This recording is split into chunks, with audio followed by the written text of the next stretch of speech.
विश्वकर्मा के पूजला जा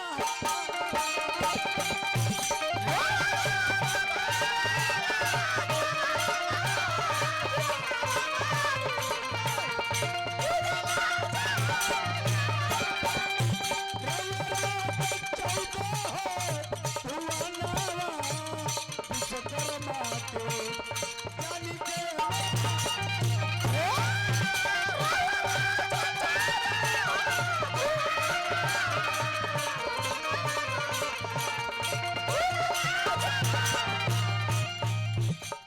और बच्चा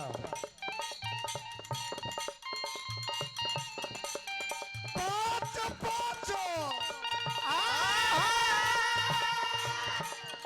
विश्वकर्मा के कई मुड़ी रहे? पांच मुड़ी रहे विश्वकर्मा भगवान के। पांचों मुड़ी से अलग अलग निर्माण कोई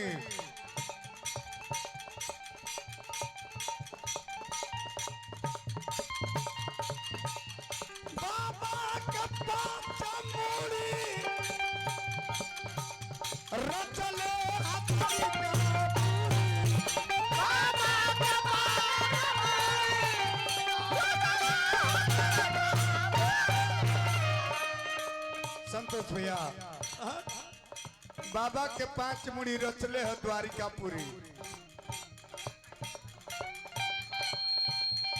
पूजले सब कोई उनका केकरा केकरा के पूजले पहले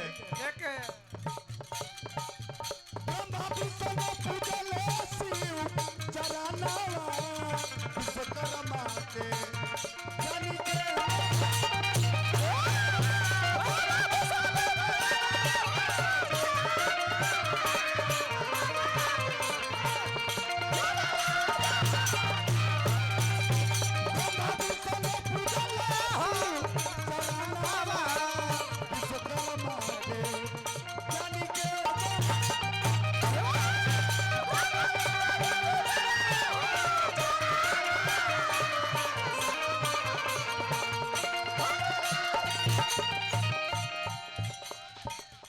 शिल्पकार हो गए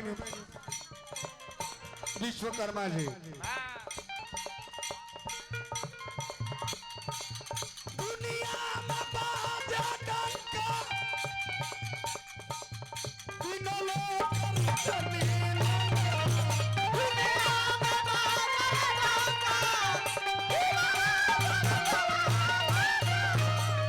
मुखिया जी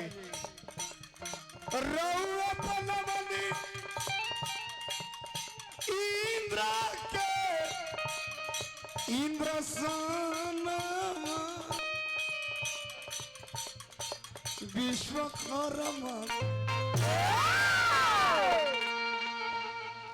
पूरे ब्रह्मांड के रचना कोई नहीं चचा, लेकिन कब कब कहाँ रचना कोई नहीं। सबसे पहले विश्वकर्मा के शिल्पकार के मंत्री बनावल गई, भार देवल गई। सबसे पहले कौची बनैले? सबसे पहले क्या बनैले? शिवलिंग। शिवलिंग पहुंचल बड़ा लेकिन तो नहीं, सब पीछे बड़ा हो। सबसे पहले राजा हिमांचल के पुत्री माता जगत जननी पार्वती के विवाह में मंडपा बनेले रहन। मंडप जो बनल रहे माता पार्वती के विवाह में विश्वकर्मा के द्वारा बनल रहे। का भइल बा? चल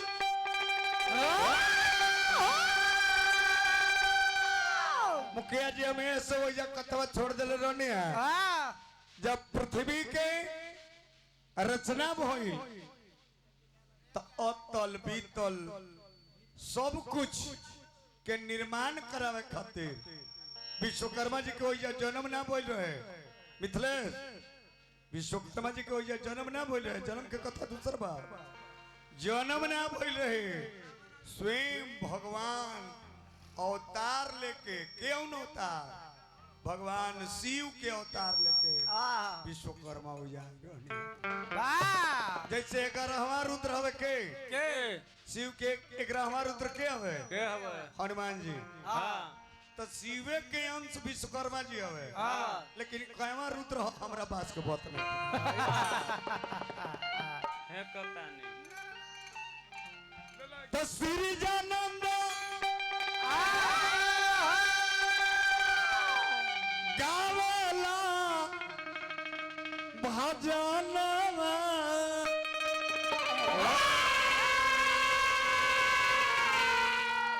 मिथिलेश विकास आर बजवे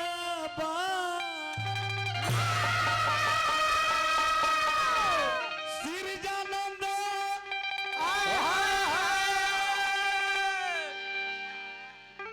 यही कथा में मिली कि भारत के नारी मांग में सिंदूर काहे करेली सो यही जे कथा मिली।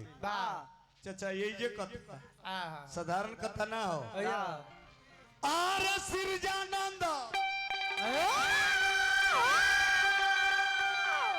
गावला नाचे ना और छोड़ दे ना नाचे ना तो कहीं की तरह लीजी भी निकाल लगा। चौगुन में नाचेला है, चौगुन पर नाच चौवा पर और ना तो नाच पड़ौआ पर। सही बात। ओकरा से डर लगे तो नाच नौआ पर। हमारे पर नचबे ना तो लगता ना कि बिहार ही ले आकर बप्पे पर नचवाही तो भारत हिलता। आकर चाचा पर नचवाही ना पूरे ब्रह्मांडे हिले। और फौलदार पर नचला पा फौलदार के नचला पर तो सब अंडज पिंडज जुकमज और धावर चारों जीव सब हिले लगता था। आरे सिरजानंद गावेला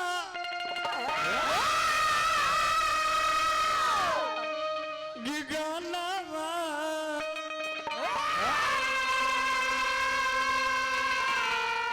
मुखिया जी हम पहले ही कर रहे कि हम पहले ना बोले सुमिरन में कुछ ना बोले रहे।